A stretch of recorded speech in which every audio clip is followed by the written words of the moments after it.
What's going on, guys? Thanks for tuning in to our special live show. My name is Zach Hernandez. As always, I'm joined by my co-host, Matt Llewellyn. We got two special guests for you guys tonight, Jose Sanchez of Sports Illustrated and Jason Aponte, I believe. Aponte's good. Yeah. Austin Rivers, Sprint Right Pod, 49ers GM. He's got a bunch of different avenues getting his content out. Thanks for joining us tonight, guys. We just finished up the Buccaneers Saints game, so there's a bunch to talk about. Of course, we're going to stick to some 49ers topics, but I'll start with you, Jose. How you doing tonight? doing all right. I feel a little good because I tapped into my degeneracy a little bit to a degree for the Bucks game, so I'm a little happy about that. I assume that's gambling. Yep, just a little bit. Dabble, just a little touch. How you doing, Jason? I'm great, man. That was an amazing game. For one weekend, I could say that I got all my picks right. So I'll take my victory laps where I get them because I'm rarely right. So yeah, I picked all 4 games. They seemed easy this week for me. Yeah, I mean, I was flirting on the Browns for a bit, even though my smarter half of my brain was like, it's the Chiefs, come on. And they almost did it, but only because Mahomes, had to leave with that concussion. But, back to the 49ers. We're going to be talking, obviously, 49ers show. This was a rough year. Jose, I caught up with you before the season. Obviously, spirits were a lot higher then. Looking back on it, is there any way Jimmy comes back after what we saw this season with injuries? I mean, even when he wasn't injured, we can get right into it. Jimmy's a hot topic. Do you think he comes back? Yeah, of course he's coming back, man. Right now he has a contract on. He still signed up for it to be a contract, and also the little Kyle Shanahan cop out, like, oh, when he tried to go the other way around, like, oh, you mean Jimmy Ward? Oh, Jimmy Ward? Like, we know, what the question is, bro. We're talking about Jimmy Garoppolo, but right now he's still under contract, and as most of us want to start throwing out, oh, they'll get rid of him. They need to upgrade. Like, I think everyone's in agreement, a consensus, even though Jimmy stands, understand that they need more out of the quarterback position. All right, there definitely needs to be an improvement to a degree. But right now, just moving on from Garoppolo without a plan kind of isn't really ideal. I know you still have the draft on the way. You have free agency also that you can look towards. But right now, I say if I'm Shanahan and Lynch, I think they're thinking we still have Jimmy, but it's also we just got to keep him for now until we can actually see what other options, what other avenues we're going to explore. Because otherwise, we're just going to be going into the season with just looking like really without an option, without an answer, I should say, at quarterback. So Jimmy, still needs to upgrade, but right now, I think it's his contract number that's really what it hurts, even though you can't cut him without a hit. So it's definitely going to be something that they're going to have to keep exploring and digging deeper through, and that's why the draft process is going to be critical. Personally, I think it's going to be they draft someone and then just roll with Jimmy Garoppolo in 2021. That's fair. I think that's really fair. A lot of people seem to still think Jimmy's like the same from the 2019 Jimmy that can still go out there. And not to say he's not, but I just feel like he's, a year removed from that. The ankle injury that happened to last 3.5 months. It was a ridiculous timeline. Jason, how do you want them to approach this? Do you want them to run it back with Jimmy? Would you rather them draft a quarterback? Do you even want to see Jimmy return? I'm good with. I think that the likeliest scenario is probably that Jimmy's back with somebody at 12, right? Whoever that is, and the person that I'd like to pair him with is Trey Lance. That's the guy that I'm good with. And that's the only way that I'm really good with Jimmy being there. The only problem that I have is that paying $27 million for a placeholder just does not sit right for me. Mm-hmm. I just don't like that idea. At that money, if you move at the right time, you can bring in a veteran who can provide similar production for a fraction of the cost, which will help you alleviate some of the holes that you'll have. I do think the likeliest scenario is that Jimmy is back.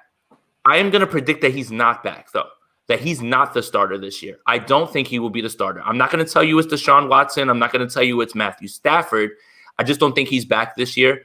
I think that the events that, the way that Kyle left the door open about, hey, this is my guy, but I expect plenty of things. I expect many things that usually don't happen, right? Expecting that means I can give myself wiggle room to upgrade the position. When you hear the front office already talk about last year flirting with upgrading the position with Tom Brady, how could they go into this offseason not having similar thoughts and evaluating the position in the same way? So yes, the contract makes it tough. depending on the situation and landing spot, I just don't see Jimmy being back. But the likeliest scenario is that Jimmy's back. But I'm going to go contrarian and predict that Jimmy's not going to be back next year as the quarterback. He will be starting somewhere else, wherever that is. All right, man. Some interesting answers there. Yep. I'm not sure how this plays out. Matt and I have, talked about this on our Niners News show, and it's like, just being a 49ers fan, being used to let down, they're probably going to run it back and try and shove the same broken team together and be surprised when it doesn't work out. Matt, give me your thoughts on this again, too. What are you thinking? Yeah, for me, I don't think the contract's a problem because if he's cut post June 1st, it's a 1.4 cap million hit. It's 25 million in savings. There again, we talk about this all the time. There's 40 free agents that, a lot of guys are garbage guys that you can just let go, rotational guys that don't really matter. But you have like 8 guys that are probably really important. Unfortunately, I think they're going to get priced out on Grant Williams, so I don't think he's going to be back, which is another trade that just in the end ended up being a rental. But for Jimmy Garoppolo, I mean, you got to get out while the getting's good. At this point, it's pretty clear that he, on top of being not an elite quarterback, is not a healthy quarterback. And when you look at the fact that he's missed all or part of 26 out of 48 games since signing the contract, that becomes a problem. If your starting quarterback can't make it through a season, the team's never going to get to where it wants to go. So for me, it's at this point, the proof is kind of in the pudding. Even when he filled in for Tom Brady after Deflategate, second game in against the Dolphins, shoulder injury. It just seems like he's not meant for the rigors of the NFL life, And so if he's not the guy, why wait around and just kind of have him as a placeholder? Get your rookie in there. Trial by fire. Rookies are starting. Justin Herbert went out and killed it this year. Joe Burrow was doing well before the injury. It's not our grandfather's 49ers where a rookie quarterback has to sit for 2 or 3 years before they're even ready to sniff the field. At this point, get a guy that you can build from the ground up, that you trust Shanahan can pick a guy that's actually what he wants and get him out there. Yeah, I mean, that's really fair. It's just they're paying him, average to above average starter money, and for somebody who you're not really sure on or you're going to bring in to compete, it's rough. Now back to you, Jose. The Niners, obviously the biggest news in the last week, I'd say, is Robert Saleh going east to the Jets. The report already is that D'Amico Ryans is going to be replacing him as the DC. How are you envisioning that succession kind of happening to D'Amico, the transition? They're staying in-house. Hopefully there's not too much of a transition for the players. Well, I personally love that the promoting within. It's always a sign that you have a successful coaching staff, you have a successful culture. It's just a sign of success that you're promoting within. Not to say that if they explored avenues outside, it would have been considered negative, but it's just more an indictment of how great they've been doing so far with who they are at selecting coaches, and in a way also with their own players. So personally, I love D'Amico Ryans going there. I personally started writing articles during last summer about here are some replacements for Saleh. I mentioned Kasarik. I mentioned Dan Quinn as potential one. So D'Amico Ryans is someone who's ascended even this year after with another season under his belt because of what he was able to get Dre Greenlaw to do, how he has Al-Shahir not actually looking like competent to a degree finally. And then Fred Warner just, of course, all pro, that's something I was calling for last season. So it's just perfect. Keep it in-house. And it makes more sense as a linebackers coach as well, because Saleh was more in depth / in touch with the linebackers and the secondary anyways. It's not so much that he has, not to say he wasn't doing much of the defensive line, but Kasarik can handle that in his own, and Ryans can just add his own little sprinkle there. So that's something I'm going to expect. It's going to be the same scheme you're going to see. You're going to see maybe his own wrinkles, which I'm not 100% sure what it's going to be. I write on Copper. He knows it's not. He knows. But I would have to say that you're going to see his own little wrinkles, and I'm very excited to see what it's going to be. I know I saw a comment that said more blitz, but this year, let's say it's the 49ers blitz way more often than they did last season, for obviously due to a lack of pass rush. So I'd see maybe you expect to see a little less blitz, but who knows? Who knows to see what Ryan's going to implement. He's going to obviously still have his own influence from what he has from Saleh and how he's going to feel from his own experience. So seeing him take over that position, 49ers are great. You're still able to have your whole hand still with the structure all over the defense of still being able to lead and be hopefully almost as good, or if not same as good in 2021. That's fair. Matt and I have been just, like you said, going back to last season, D'Amico Ryans kind of seemed to be like the top name for people who just know the 49ers organization. when you see him on the sidelines, he's energetic, he's fiery. I've seen, the videos. I've been as fortunate as you, Jose, being actually there at camp and stuff, but just even the videos coming out on social media, you see D'Amico Ryans and the players seem to love him. So I'm really excited about that.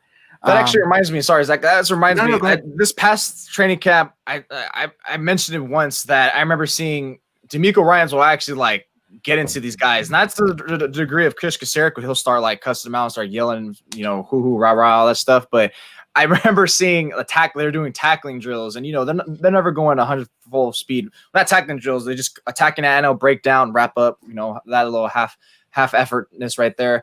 I think Al Shahir, one of the linebackers, went in so lazy and he froze the drill, and he looked at him. He's like, "Come on, man, what are you doing? He's revving him up." So in a degree, it's almost like, all right, you still have some solid there, where it's like, hey, you got the communicator leader in there. So that's something that's going to be interesting to see if he elevates and takes with them as he leads the defense next year.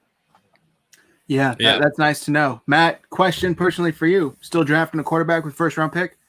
I think they are. I think that there's going to be one that falls to them at 12. Maybe they even move up a little bit. I think the Draft Network had a mock draft today where they said the 49ers traded up to 3 for Zach Wilson. I don't know if they'll do that, but I do think they're going to make a move. I still think that's the way to go, because it's pretty apparent that Jimmy's not going to be that elite guy that we all hoped he was going to be when he came in 2017. So, again, if he's not your guy, you got to move on. I do want to touch on what Jose was saying, though, about D'Amico Ryans, and I think that's a really good thing to promote him from within. And on top of just having that rah-rah, that Saleh, little bit of Saleh in him, the fact that he was an NFL linebacker, I think, carries a lot of weight. So they're going to be able to look at this guy and go, he knows what he's talking about. He's been in the league, and that relates to the players. And I think you're going to get a continuation of what Saleh was doing with, again, that little bit of twist that Ryans will bring to it. But I don't expect them to drop off much at all, if anything. Yeah, no, it's going to be, a continuation, which is nice. And I think that Ryans has enough experience in the system to where, just like you said, there shouldn't be much of a drop off. Jason, back to you. Are you concerned about, a lot of these players that otherwise might have been coming back to the 49ers? Granted, they can afford to keep them. Now looking at New York, hey, that's kind of a pretty viable destination for us. Yeah, absolutely. I mean, you have to think that, right? So basically what the Jets are going to be running on offense and on defense is just exactly what the 49ers ran, last year, right? So why wouldn't somebody go over there, try to be like that? So somebody that I think is for sure going over there is K'Wan Williams, Patterson, New Jersey native. I didn't need Richard Sherman to point that out for me on Twitter. I knew that he was a New Jersey native. Now you're talking about Patterson is literally 15 minutes away from MetLife. If he wanted to go live back in his old town, that's how close he could live to MetLife. So, I understand that people always think that players want rings and chances, but sometimes guys just want to get a bag and be comfortable, especially when it's 30, 31 years old. And I don't blame any player that wants to do that. And the other thing is, you always have to think about this with negotiations. Money is one thing, but don't you want to go to a place where they're going to use you? Don't you know that Saleh's going to use you the same exact way that he used you when you were over here? You'll get those nickel blitzes. You'll get to see a ton of run, right? So, while I always want to believe that players want to win rings, I always have to kind of lean towards, man, this is probably your last chance to get paid. Why wouldn't you do something that makes you feel comfortable? And you could be in part of building something, because I expect the Jets to take a step forward, with Saleh there. It's like I said, switching from Adam Gase to Saleh is like a broke down Toyota Camry and getting in a Ferrari, man. It's literally you're going to see it immediately. Game one, you'll see the difference. So, the guys that I really would like to hold on to that, probably would have allegiance to him. Jason Verrett's obviously been linked there. I think he's an absolute must sign. If we're talking about Trent Williams being off the table, then this front office has to make a full court press at this point to make sure they get Jason Verrett under contract, because he was so good last year and they can't afford to lose him at this point, because I think we all agree, right? Richard Sherman this is it, right? He's not coming back. Yeah, he's gone. Bye-bye. Right. And Akilla Weatherspoon, if he's brought back, it's brought back on some sort of incentivized deal. Prove it, But I still have to believe that Joe Woods is going to try to get his hands on Ahkello Witherspoon and try to get him back and try to figure out something with him as well. Especially, you see the way, they drafted Greedy Williams, but that secondary is lacking. So, you can if you can unlock Ahkello Witherspoon with little money incentivized, and he likes Joe Woods, then why do it? So the guy that I see for sure following them, I don't even know if I really answered the question, I'm sorry, is K'Wan Williams. I see him definitely going over there and following Saleh for sure. And Zach, Matt, you know who else Robert Saleh's taking with him? Don't say Jason Aponte. Jason Aponte is going over there, man. He is officially gangrene. So get used to him. This is the last time he's wearing that 49ers hoodie. Tomorrow, man, starts. You ready? That's it. And I feel bad to my guy Dante Pettis. He just sent me that number 13 in the mail because he stayed here while he was over here trying to get acclimated to the Giants. But you know what? It's gangrene time now. That's it, man. Sorry, Dante. I thought you were going to say Jose Kerry Hyder, who I'm pretty worried about losing.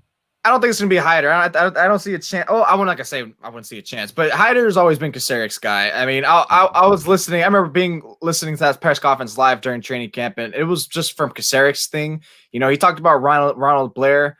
Maybe Ronald Blair could also go there, but I don't think that's how I see it's just more like who's going to be like the lock, who's going to be like the easiest or one for them to get. I mean, obviously you have your Veretz and K'Wan, and K'Wan's actually my second. I think he's going to try to like really heavily harp on. I just think it's still going to be a Witherspoon to a degree, just because in terms of it's two sides. With Witherspoon's desire, I still think he wants that change of scenery. At least like let me go with Saleh because I know number one it's going to be a system that amplifies me, that keeps getting me back on track. It's also change the series, so I need something fresh. Maybe he has a chance to potentially start.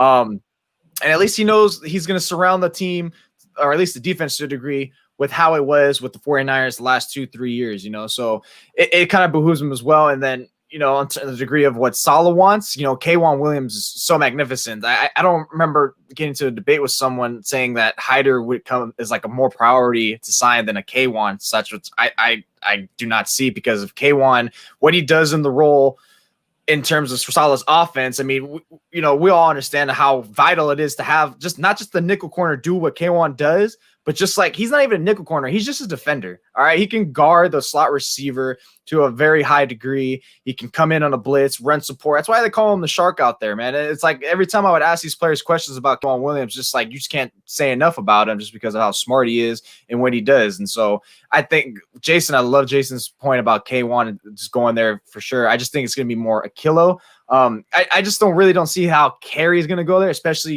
given the market. Kerry's going to just drive up his price higher, and who knows, the defensive line, or at least his own player, is better than Robert Saleh. So I think he'd just be more inclined to take the secondary, especially considering how he was able to re-identify and get them going for what he did with this past season. Jose, let me ask you a question real quick. The thing that I struggle with Ahkello is, do you believe that Akello's better as a cover 3 corner or a straight up man cover?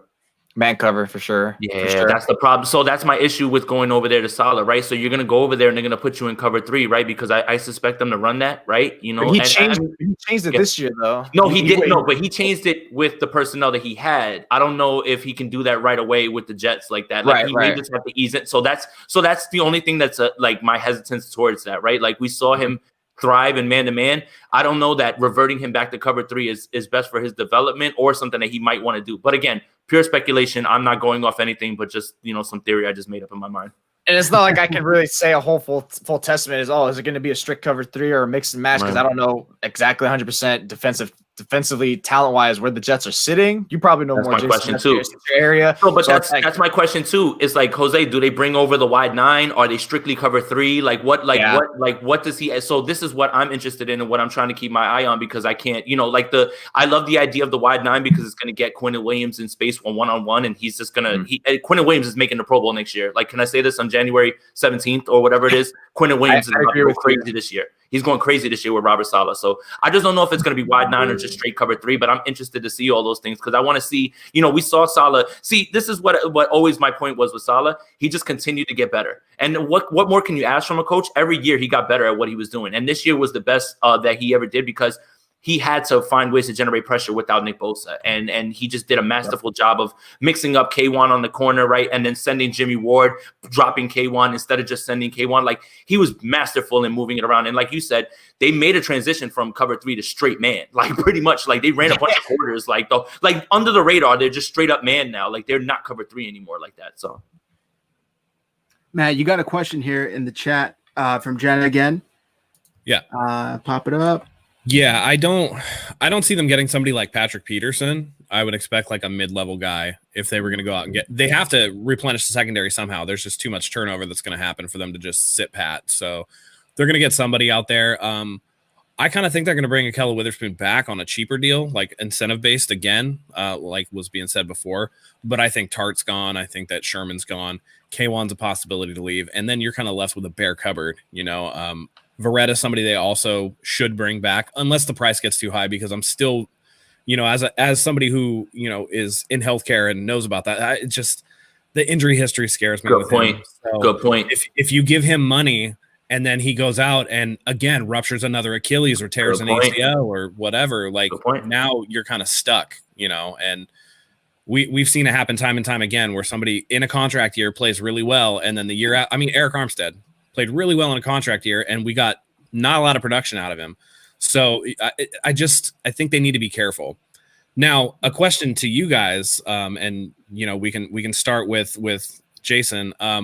Would you take like a mid-round flyer? The reports are that Houston might move JJ Watt. Would you give them like a mid-round pick for JJ Watt? Yes.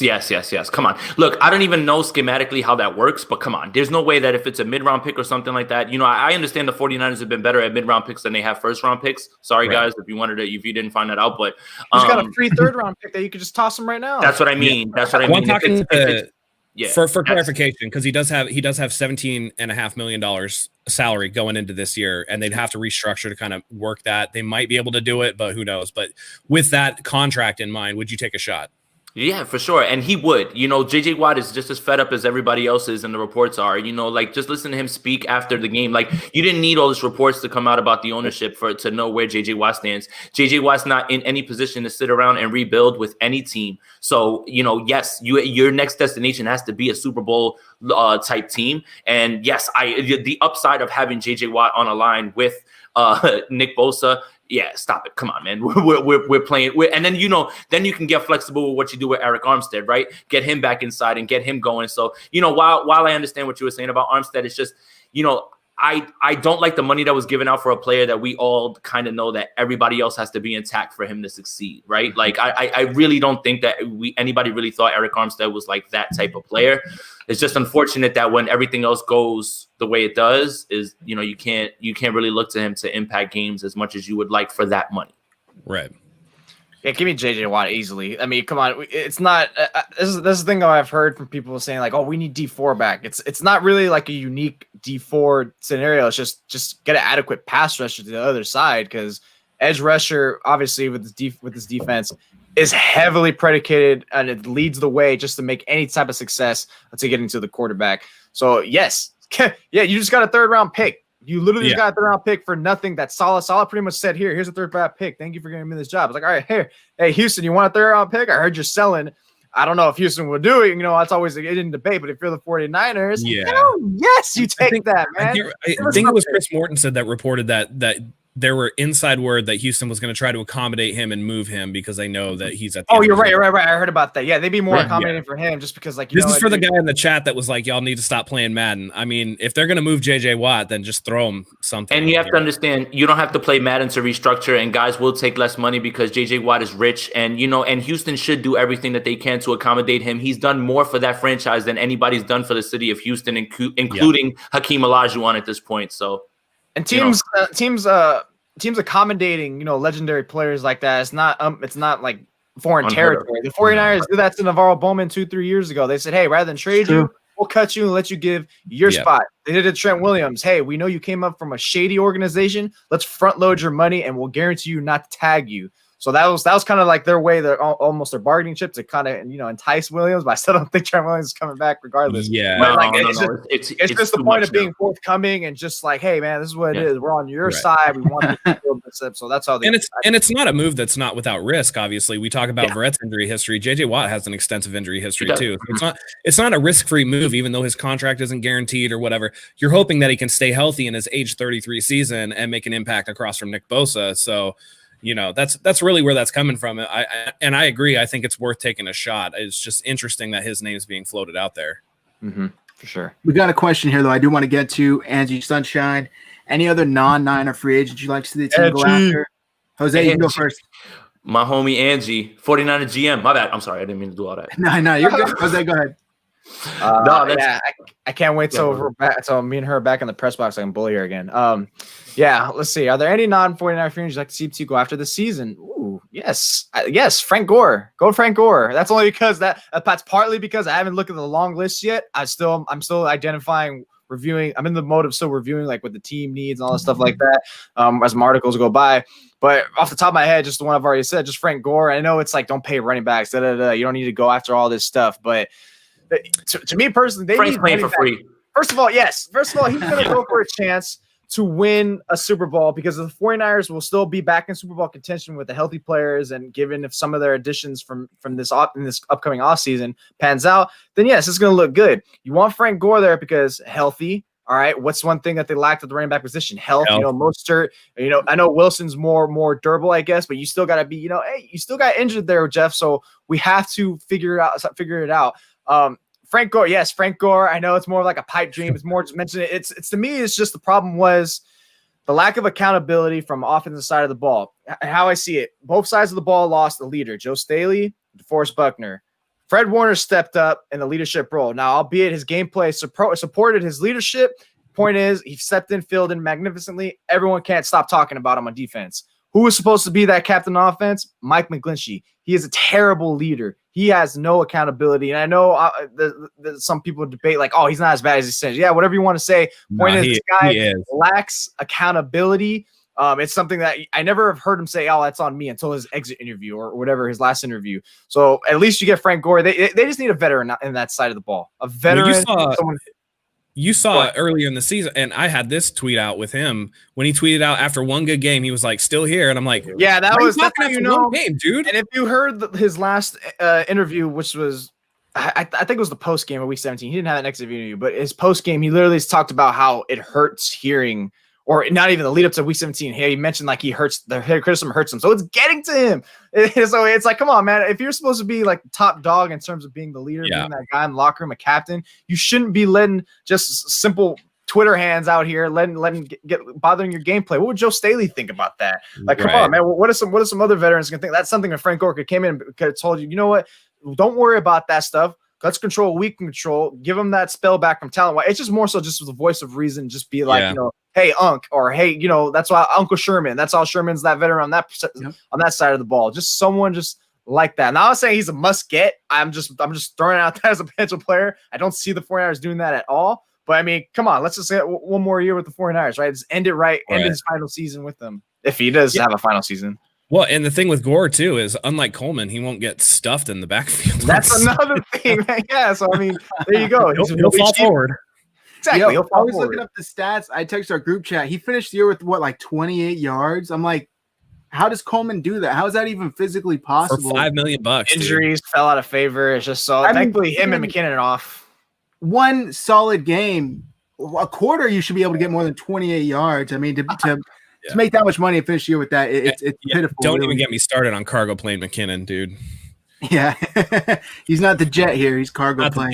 Too slow to be the jet. Cargo plane. Take his ass off the runway. Here's a comment I get behind. Jeff Wilson Jr., running back 1. He doesn't get enough respect. He really doesn't. I love Jeff Wilson. The guy can ball out. Great story. Frank Gore, Jeff Wilson, Mostert. That's a pretty solid trio right there. I don't know. That might be something the Niners need to look at. A comment here, though, and I have seen it a couple of times, and Jason, maybe you can answer this one. If Trent doesn't come back, what's going on? Who's protecting the blind side? Joe Staley. What's he doing? Does anybody have the film on Jesus H. Christ? We can check him out. Maybe he'll play left tackle. Yeah, I mean, you've got me. Honestly, I had Trent Williams penciled in because when you make a trade, for a guy to replace a guy who's been there the entire time, which is Joe Staley, you never think that there's a year where he's not going to be there. And here we are on January 17th, pretty much saying our goodbyes at this point because the writing seems to be on the wall. And I am totally on Trent Williams' side about being paid. Go get your bag, bro. And no matter where it is, I don't care. Like, yes, I'm a 49ers fan, but I am always pro player. And I am always pro getting that bag, man. But when you start to talk about, Trent Williams doesn't even really play every single game, things like that, it's just going to get too pricey. It's just going to get, and it sucks because you waste a 3rd round pick. You think that you're replacing Joe Staley with the next guy who's going to be there for years. And then to have it happen for 1 year and then lose out on the 3rd round pick and him in a year that this year, nothing was really good aside from like Brandon Ayuk and like Fred Warner and like a few other things. Yeah, that one just feels bad. I don't know who the left tackle is going to be. I just know it's going to be a super downgrade. It's tough, too, because it's not even just left tackle that you have to worry about if Williams walked. You still have that interior, especially center. I saw a comment saying Corey Linsley, a good idea in free agency. I'd say, yeah, it's something you should consider. Do they shell it out? I mean, come on. Center position is very overrated. Underrated in the 49ers offense because as soon as Weston Richburg went down, they weren't the same. They were still dominant, of course, but they definitely were not the same. I remember talking about it, I'm like, wow, what the hell? Weston Richburg coming out of nowhere looking good, but you got to remember he was always actually good, very good to a degree. It's just health wasn't his strong suit. So, it's kind of almost like you're kind of screwed. You have to shell out. You have to almost give into Trent Williams' demands because, who's your option right now? Justin School? It's already bad enough that we're already having other premium positions that you have to worry about with quarterback and edge rusher again because of D Ford. So when you have 2 out of the 3 and a pending 3rd of your top 3 premium positions, question marks, this is something that could potentially be something that caps the team from reaching the playoffs or even a Super Bowl or any type of serious run next year. Yeah, and the fact that, just like Jason said, it essentially would be a rental. I think they might have acquired Big Trent under the impression that they might work with him. He might work with them, I should say. No, I don't for want to sure. say cut him a deal, but, he's probably thinking like, come on, man, we gave up, some picks to get you, work with us. And, he kind of sounded like he was pretty excited to see what he's worth out on the open market. So we'll see what the 49ers do. Right? You know why? The inconvenient truth is you always come in with those low ball offers and start that way, man. You're going to wind up pissing off the wrong player, man. I understand the idea of trying to save money, man, but you can't insult your players and their talent, man. You have to come in at a place where it at least is somewhat respectable. You cannot do that. You can't. And you can't do it to Trent Williams, especially because he could smell bullshit from a mile away, given that he was with the Washington for those years, and it was always shady. Dang, man. Killing us, man. We're just messing with. I did not. Aaron said here though, see what Trent Taylor tweet bashing the front office. I did not. I didn't see anything about that. Yeah, it's the front office's fault that he can't get open or run fast. Got it. It's funny how I wrote about an article about him, which. Come on, Grant. Why haven't you posted yet? Talking about what went wrong with Trent Taylor because I fell into the hype literally my last moments in training camp saying, hey, this guy's going to be like a solid contributing player. Bang! Yeah, right, dude. That did not go well because of seeing where it was in training camp. This guy was just, oh my God. Like, it was just like, whoa, look at this guy. But who was he going against, Jose? He was going against everyone. Everyone. So he got to see Shark. Like, he wasn't going against Dante Johnson. Oh, no, he didn't go against – well, Shark was injured, remember? Shark was injured, I think, for most of it. I think I did see him for spurts go against – he actually went against, like, some top-notch quality corners. But it was just – I was just looking at the utilization of how featured he was and stuff like that. So it just was shocking. But I just mentioned pretty much how he fumbled his opportunities from punt return. He didn't make the most of it. And the fact that Jimmy that article's up, by the way. I pulled it up right now. Oh, there you go. And the fact that Jimmy Garoppolo wasn't the starting quarterback because Garoppolo and him, he's kind of biased. He always predetermined. And I saw it in training camp where he would just immediately hike. I don't care what the down distance is. I'm throwing this to Trent no matter who's guarding him. So Nick Mullins and him didn't connect in 2018. So the fact that Garoppolo's not there, Trent Taylor. Yeah. I will say this too. Do not underestimate what a back injury and a foot injury can do to sap what little athleticism he had to begin with. Yeah, that's a good point. That's the thing that nobody was bringing up, and I'm just like, dude, how can you expect somebody to be, especially somebody who needs their feet to be shifty in the intermediate, and to get open? He's not a burner, and you're talking about all those surgeries on. I was skeptical. People were telling me, people were in my mentions, and I'm not dunking on them because I'm trying to be a better person, but we're telling me that he's going to be a Pro Bowler, 100-yard catch guy. Whew. Good thing I didn't bookmark those tweets. Everybody wanted him to be Wes Welker, and he was never going to be Wes For real, or Julian Edelman or something. Exactly. I think Wes Welker wanted him to be Wes Welker. No, I don't think. Right. I mean, definitely. They probably they definitely brought Wes Welker to cultivate Trent Taylor. Yeah. Stop it. There was no other reason to bring him on. Yep, it's true. Yeah. The truth comes out. That actually, I mean, all great points too. And going back to the discussion about Trent Williams and who plays left tackle, maybe the Niners go tackle at 12.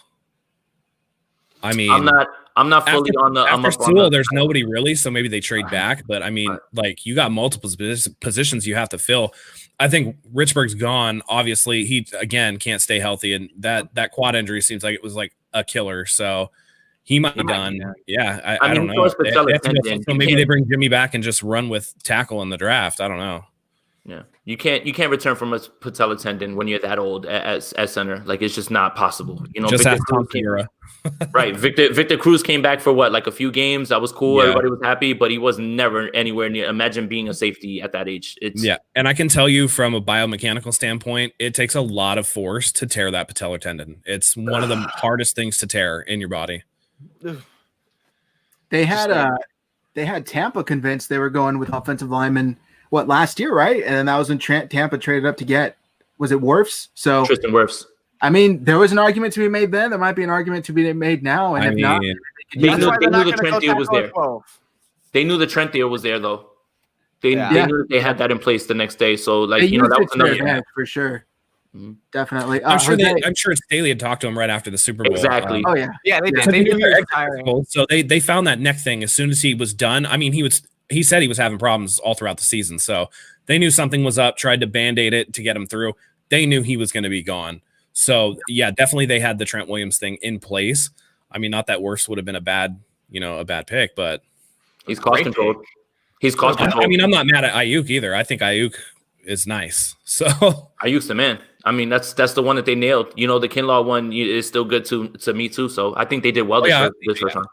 I will say this though: if they go edge again in the first round, I swear to God. No, defensive lineman. What are you talking about, Matt? Yeah, no, Matt's been saying it all year. No, defensive lineman. As a fan. It's not. Don't write it off, man. Don't write it off. Listen, my thing is if you don't get it right the first 5 years you do it, you're probably not that good at it. Go somewhere else, man. Matt, I like where your head's at, and that sounds logical. But sometimes I can't make logical decisions out of these front offices, man. That is true. Just keep it on the table, so when it happens, you're not surprised. That's it, man. Just make sure that at least when it happens, you just are like, whatever. I'll complain about it for 10 minutes and then get over it. I'll watch some tape and be like, ooh, this guy's really good. Oh, yeah, exactly. And then you convince yourself, yo, this was the pick. Yeah. I was going to say that, Jose, if it makes you feel better, you had Trent in the offseason. I had Dante, and I don't even know. Oh, my God. I kind of had Dante, too, only because of how, he looked more explosive. So, I mean, there's always a lot of hope that you have. And while some of it's not really these players' fault to a certain degree, because Kyle Shanahan, it's like Kyle Shanahan has favorites, and then you're the other people. If you're his favorites, you have tons of room for error. Not his favorite, and you don't make the most of your opportunities, no matter how limited it may be. That's it. So it's kind of its own fault, and it's also it's a favoritism issue, and it's an egocentric issue. It's why I don't think they're going to trade. That's why I don't think they're going to draft an offensive tackle at 12, because then we can easily say, well, you could have done that last year instead of doing Trent Williams, and it's just something that image is important to Kyle and so a bunch of these coaches. So as much as Kyle is bad, it could always be worse off with other dinosaurs around the league who will just continue to bash their wall against the head. Bash their head against the wall just so they can feel like they're right no matter what. It's my way or the highway. That's it. Mike McCarthy. Yeah. Jesus, that's a terrible one right there. So that's a perfect example. I mean, it's just it's a scenario that they got to deal with, but hopefully something that Kyle can grow from.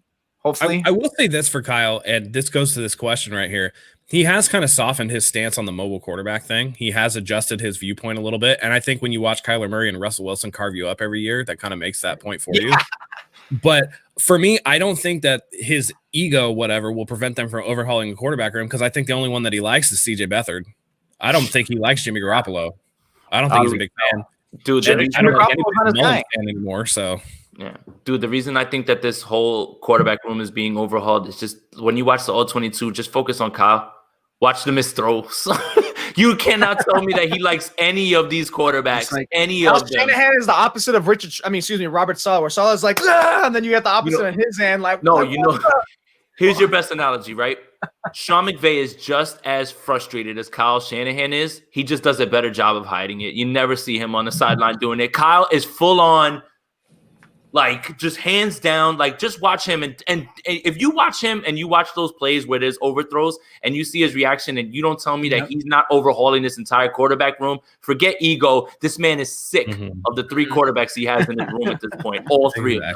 And that's a good point. He said one's better holding it in than the other. Kyle Shanahan doesn't hold it in. He chews out Dante Pettis. Look, that's why he shut them off because he was so sensitive. Akil Winston admitted, he chewed me up. He chewed me up a good bunch, and it was just how I handled it. So you have two tests right there. One person failed it, the other person overcame it.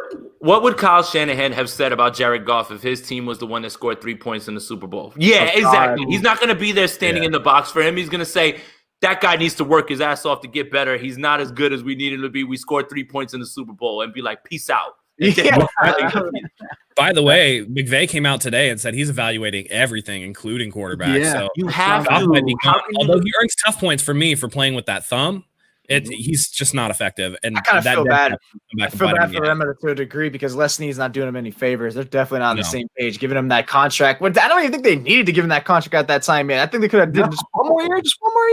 So what are we doing here, man? It's exactly why Jason says, hey, it's an overhaul, not just whether he likes him or not.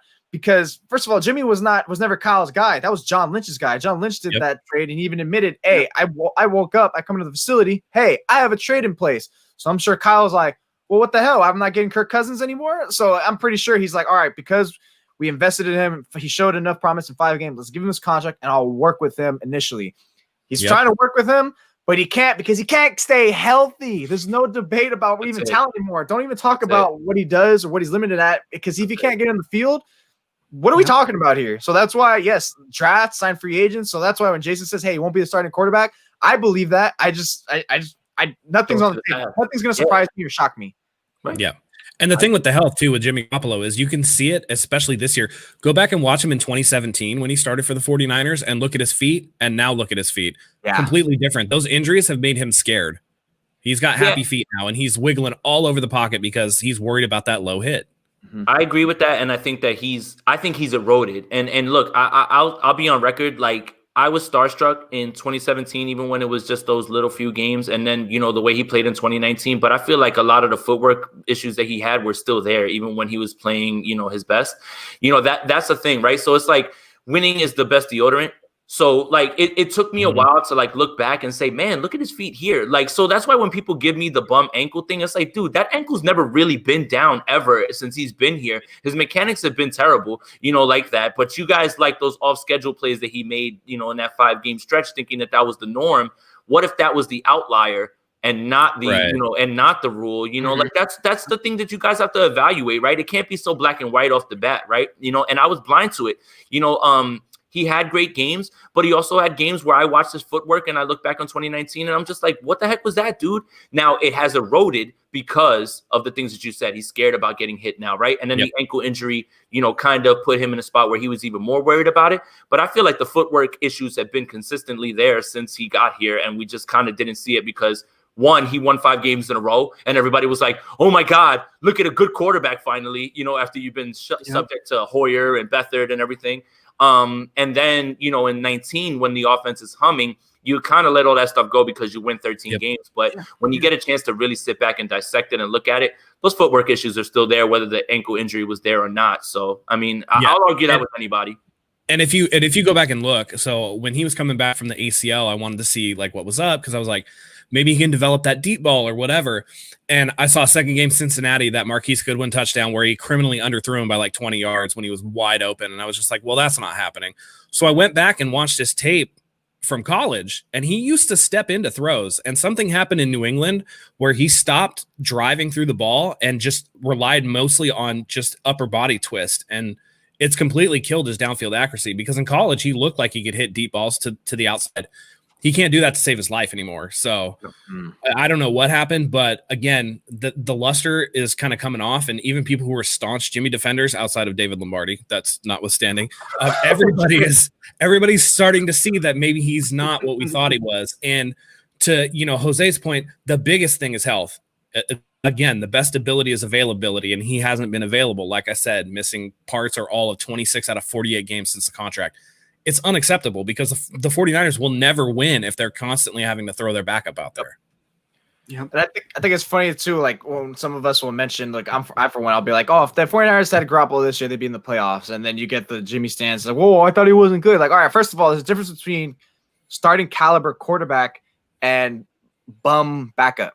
All right, there's literally a difference, and it's not really saying much either, because we saw in a perfect scenario against the Cardinals, they won that game. You take care, as long as Shanahan as a quarterback takes care of the football, they win. That's why they got that far in the first place, with like maybe just a 3 to 4 games of Jimmy actually looking uplifting. Seattle, the Rams game, so on and so forth. So it all comes down to this: is Jimmy Garoppolo someone that you can be like, I don't have to hold his hand at times, or can he actually trust him to make some uplifting plays? And he's not that quarterback you can trust him to uplift the offense. He's someone that can help. Like, hey, I'll help you paddle, but I'm not going to stand up there and steer the ship, so that's something like you can get by with that. But if you're going to get by with that, at that point, that guy shouldn't be getting paid as much as he is, considering his availability. So that's then. Yeah. And not only that too. Go ahead, Jason. Go ahead. No, you got it, Zach. You got it, bro. All right. The way I like to put it is, are you winning because of him or in spite of him? And a lot of fans like to cite the New Orleans game, maybe the Arizona game, the second Los Angeles game.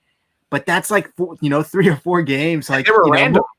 Yeah, and more often than not, he's not going out there, and you're not saying, man, thank God we had Jimmy out there today, And most of the time, it's the opposite. You're like, why the hell did he throw that? Like, how do you not see the linebacker right there? That's the thing. Every game, you have 1 or 2 of those damn Jimmy throws where you're just like, oh, God, I know it's coming. Is it going to be the second quarter, the third quarter? When's it coming? He's going to throw the dumbest pass you've ever seen, and then on the next drive, come out and lead him for a touchdown on 4 plays. Right. Like, the inconsistency is so frustrating. That's what at least I'll say about him last year, is that he would throw the pick and he would come right back on the next drive and be great. Like, I'll at least give him that, right? One more thing that I kind of wanted to make a point on with Jimmy G, and I think it ties into the rookie quarterback thing, is that this offense is so simple right now. It is stripped down raw, literally to the easiest one read. Here it is in front of you. If you guys watch any sort of tape, you'll just see there's always guys underneath running open. Just none of the 3 quarterbacks choose to throw the ball to the guy who's actually open for whatever reason. So the idea that a rookie can't run this offense, I have a tough time with that, especially because of just how this offense is. RPO, play action, one read, that's all what a rookie can do. Like, a rookie can come in here and sling that. So that's why sometimes when I hear people say, oh, a rookie can't run this offense, in this version of the offense, they can absolutely run it. We're not talking about them running Atlanta's offense when they were humming and Matt Ryan won MVP. That's where you want to get to with this offense, but you need the quarterback to unlock it. You can still run this stripped down offense with a rookie quarterback for a fraction of the cost and be just as effective, a bit more upside if that quarterback has even an inch of wheels. Absolutely. And then you can spoon feed them as they go along. You don't have to have that stripped down offense the whole way. You put in an extra package 1 week and then an extra 2 packages the next week. And then before you know it, he's up to speed and you're running something that you haven't been able to run for the past couple of years. Yep. There's something wrong with the image about thinking about rookie quarterbacks so many times, especially the folks that like Jason's referring to, like, oh, you think a rookie can do this? Yeah, if that rookie turns out to be quality and if he's a first round talent, he very well should be able to do the same dang thing. And then if he gets comfortable after the first half of the season, then boom, now you start expanding that playbook, start doing things that no one's going to see on film. They're like, oh, they didn't show that on film. So that way other teams say that about you instead of the 49ers saying that, aka Mike McGlinchey, we never saw it in film. So that's not my fault. So, all that stuff. I hate that. Yeah. I hate that issue so much, man. It's like, all right, adjust, right, and get used to it. You get paid to play for a reason. But I digress anyways. But yeah, that's the way rookie quarterback finally give Kyle. Everyone says like, oh, well, look at Kyle. Kyle took CJ Beathard. I'm like, all right, great. That's one instant. And that's in like the mid round. We're talking third round. Who cares? After the second After Who the cares? second round, who cares? All right, it's almost like a shot in the dark for some. It pretty much is a shot in the dark. So first round quarterback would be dope, but they're gonna go defensive line. So No, I will say this though. I agree that the people. Listen, you don't think that Kyle Shanahan would give his left arm to have a shot at Trevor Lawrence in his offense? Like, give me a break, people. And as far as McGlinchey, I still think that Quentin Nelson is on his Christmas card list because he earned him a lot of money. So, yeah. I mean, that's a good point. I mean, I think he was carried to the 9th overall pick by Nelson. I'll say this, man. I know, the McGlinchey hate is, the slanders, or he's still really good at run blocking, which is what they drafted him for. So I'll say that. They didn't draft him thinking that he was going to be a pass protector, but I will say this: he hasn't progressed as a pass protector. That's what I'm saying. That's my and he doesn't. His technique shows me that he's regressing. Right? He looks like he's a little bit fast with his hands, like he's trying to move before the guy gets by him. He's not trusting his technique. And so that's, I think, more what it is. He's fine in the run game, but he just hasn't grown. Like, how can you have not grown in year 3 or 4 at this point? Like, what is it going to take? And here's the other thing, too, is that when you have bad technique, the last thing that you can do is get skinny. You have to put on weight, man. It's like he thought he retired with Joe Staley and said, "Oh, I'm gonna shed weight too." Yeah. And you know what? That likely was the case because those two are like this, man. They're like peanut butter and jelly. They're really that close to each other. So it doesn't surprise me that he probably followed his regimen. Yeah. So I need Staley. I need McGlinchey to put on a bunch of weight. I also need Deebo Samuel to lose some weight and get on his nutrition and his flexibility so that he doesn't have these injuries. He looked a little doughy when he came back with that hamstring. Yeah. Jose, I want to touch on your point about the rookie quarterback. What cracks me up the most is people say it's a rookie quarterback. You really think they could win? It's like they don't realize they're a rookie for 1 year and then they progress into their sophomore year, then their third year. It's like, yeah, okay, so maybe you bite the bullet for 1 year, but even an above average to average competent quarterback who's just not going to go out there and make a bunch of mistakes like Jimmy does, Kyle can win with that, and right now they clearly don't have that. So people get hung up on the fact that they're rookie. Okay, that's fine, but they're not always a rookie. They're not a rookie for their whole NFL career. They progress after that. So, and here's the thing too: if you believe in this regime and you think that the 49ers can reload quickly, what's the likelihood that one of these top players, these top quarterbacks, goes to a good team? They usually go to the trash teams, and of course you're going to struggle when the surrounding talent is garbage. But you put somebody in Shanahan's system where somebody is always open. I mean, come on. College quarterbacks are used to having their wide receivers wide open. Shanahan schemes people open all the time. And coaches get paid to do what? Coach them up. This is why you get paid the big bucks. So coach them up. Don't just talk about, oh, yeah, this is what he is. Like, all right, well, obviously you bring him in and you hope that you can mold him into your liking, into being what he can be, in terms of far as what you want in the offense and what you want in terms of him as a player. So, you get paid the big bucks for a reason. So let's remember that quarterbacks can progress. And the fact that people are forgetting that is only because they've been seeing Jimmy G been stuck in the same level for 3 years. Yep. Fair. Jeez, Jose. Look, personally, me, I wouldn't say I was a Jimmy G defender. I would just say, like, from my logic after last season, it was like, people were a little too harsh because was and like, did I think he was good to great on occasions. But I did understand, especially after this, even though it was limited action this season, it's like, all right, these guys definitely need to at least go for some type of upgrade, put a new room in there, and figure out something. So I mean, I think it's just people get hung up on. Well, look at our history. Yeah, who was the last starting quarterback for years that we can depend on? So it's like that low weak mentality that you can't move on just because you're settling for less. Don't settle for less. You don't just because you're sitting. On what? You're sitting on a 12 facing in blackjack doesn't mean you can't hit again. You got to aim for higher, man. You got to consider your options and try to better yourself. And here's the thing that people forget too. It would have been one thing if Jimmy came out after last season, right, with a full off season to prepare. I know they didn't have OTAs, but he could, he wasn't injured, so he could have worked. And he came out and he tore up Arizona's defense. He didn't. He looked just as bad as he had in those bad games before. So if he came out and torn it up and then got injured, we'd probably be singing a different tune because we'd be like, well, it looks like he progressed before he got injured. Right. But we saw the same stuff that we had seen out of him that caused that kind of criticism for him and that doubt that he was going to progress. So at this point, it's only natural that they have to think about moving on.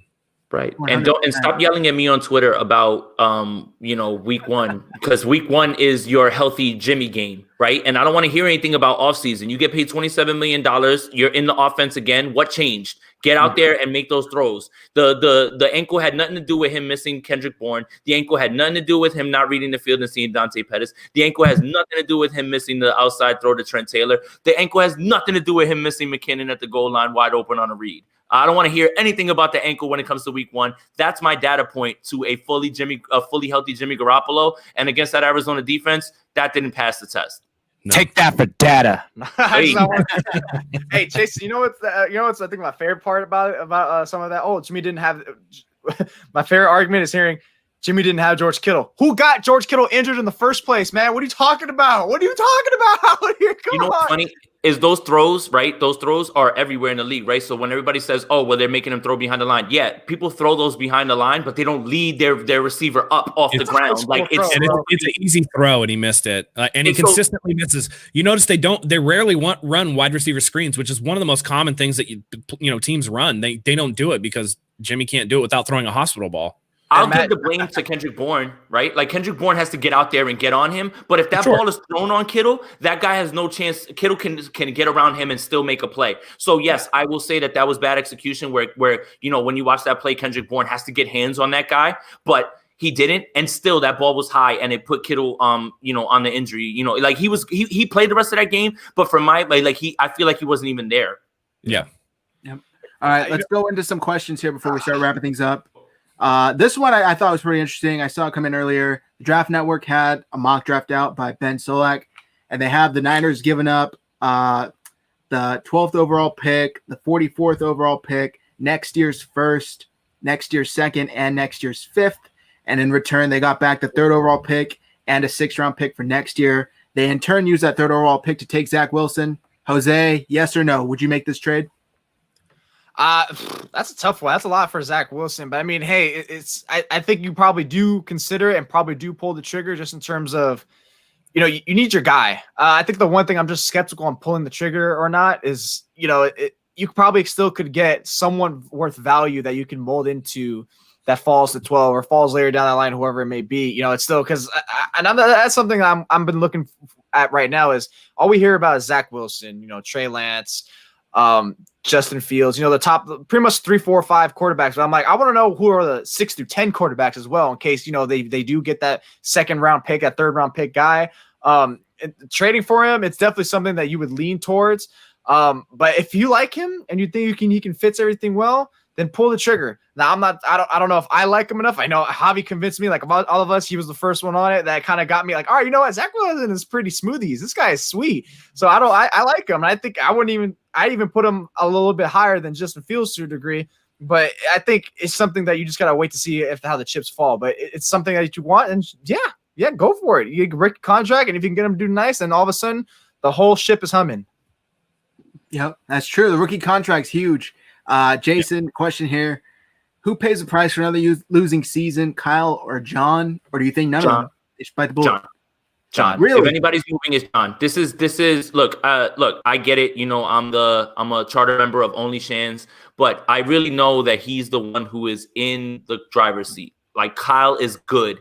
This front office is behind him. They give him a 6-year deal. They intend to see that through. And if there is somebody on the chopping block, it's not Kyle, it's John. Not saying that if the season goes bad, John's going to get fired. But if you're asking me one of the two, it's John, and I'm not even blinking. Yeah, didn't Kyle get fired first anyway? So anytime you get hired first and the GM comes after, you already know who's picking, who's the lead dog. Yep. It's true, yeah. And they have, and I mean, it doesn't look like Adam Peters or Martin Mayhew are leaving. So you have an easy scapegoat and somebody that you can promote in his place that will just keep the ship running. So, yeah. Jose, 49ers quarterback of the future, already on the roster. Quarterback 2 for next season? Yeah, why not? Bring him on. Why not? What's it going to cost? Dude, why not? This is a perfect time. And this is a guy who already has some acclamation to the NFL. You talk about someone who's had the worst hand dealt to him. I mean, I'm not going to be someone that says, oh, none of it's his fault. I'm sure to a degree there's some of it that's his fault. Like, all right, the fact that he keeps getting moved on constantly has to mean that's a little reflection on him at least a little bit. But come on, bring him on to Kyle's offense, see what he can do, just build him up. develop him, see what he can do. If anything, he's an adequate backup. But yeah, that's probably not something he wants. He might go to somewhere that he could really rehab. And I'm not too sure how much, Kyle and this staff are really like fully on develop backup quarterbacks. It's something that's like a starter. That's why you want a young person. But why not take the shot on him? Take the shot. I love Josh Rosen. I love that move, man. I had been yelling about that. As soon as I heard Josh Johnson being promoted to the practice squad, I'm like, why in God's name are we not asking about Josh Rosen? Like, I know what Josh Johnson is. We don't know what Josh Rosen is. And it's like, why wouldn't you take a spot and take him off of the Bucs practice squad? He was sitting there for anybody to take a shot on. And I had been, look, after watching Nick Mullins, after watching CJ Beathard, how could it not even just be just a change of like of view? Like anything, please. That had always been my point. There is a world where Josh Rosen's bad. There is a world where that is, and it might be true, but I'm not ready to make that choice, especially the way that he was cast aside by Arizona with a terrible staff, and then all of a sudden Cliff gets his guy and they change it up and they look good. Then he goes to Miami and plays a few games and he gets cast aside because they wind up getting Tua. Look, like I said, he could be bad, but there's still this unknown about Josh Rosen that if you can tap into, then you get him at a cheap cost, and he still is a first-round pedigree guy. So those guys tend to get chance after chance after chance because people feel like they could tap into that. Yep. Yeah. And here's the thing about Josh Rosen. Coming out of the draft, one of the knocks on him was he could be kind of aloof. He knew he was the smartest guy in the room. And one of his things was he could lose interest if he wasn't challenged. You send him to Arizona under a coach that is no longer there. He was a one-year guy that got fired, a defensive guy. Mike McCoy was his offensive coordinator. Mike McCoy was his offensive coordinator too, where he decided that he wanted to run David Johnson for 1-yard runs right into the back of his center 38 times also. Yep. I'm sorry, I didn't mean to cut you off. No, that's okay. And then you send him to Brian Flores, who is a great coach, but he's a defensive guy too. So you're really not giving Josh Rosen a fair shake. And if it's true that he does need to be challenged, I mean, who better to challenge him than Kyle Shanahan? I mean, Josh Rosen can sit in the offseason. I think they signed him to a futures contract. I'm not 100% sure. That allows him to stay on the team. Josh Johnson. The other Josh. Again, baffling. Okay. They didn't get Rosen. That's crazy. Baffling. I would have signed Rosen to a futures deal so you could hand him the playbook and be like, this is your offseason, dude. Learn it. Baffling. I don't get it. Crazy. Josh Johnson's 35. We get it. And he was never good. I don't get it. Someone explain it to me. He was with the Niners under Harbaugh. Like, come on, man. You know Josh Johnson. What is it? What is this? The only thing that Josh Johnson would be good for is like scout team. To be Kyler Murray and Russell Wilson. Yeah. Kind of what we're thinking about. Because the 49ers do really struggle with quarterback contain. That's for sure. Actually, I kind of picked up towards the end of the year. I mean, that was a narrative earlier in the year, but everyone has their fits. Yeah, right, exactly. And also, a lot of that had to do with what Quan was misreading on the scrape exchanges. Look. Hey, sorry, like, are we doing facts or like honestly? No, man, it's just painful. Oh no, we're not mad about it. I know. I said game one there was it was like a 3rd and 17, right? So disgusting. And the quarterback Kyler Murray ran past the line of scrimmage, and Quan was still in coverage. I'm like, what are you doing, dude? He's past the line of scrimmage. Go get him. The Eagles game too. Eagles game too is the prime example, right? So the one time that Wentz pulled it down, again, Saleh's made this easy, right? Like, he's not giving you the read the defensive end. If he crashes in, then you're outside. If he goes outside, then you go inside. Like, it's not really that hard. Like, I don't know what it was about Quan. I guess he was trying to make some sort of like game, like highlight or whatever play, because he was just reading things like all wrong. He looked aloof on the field. Like, it didn't make any sense.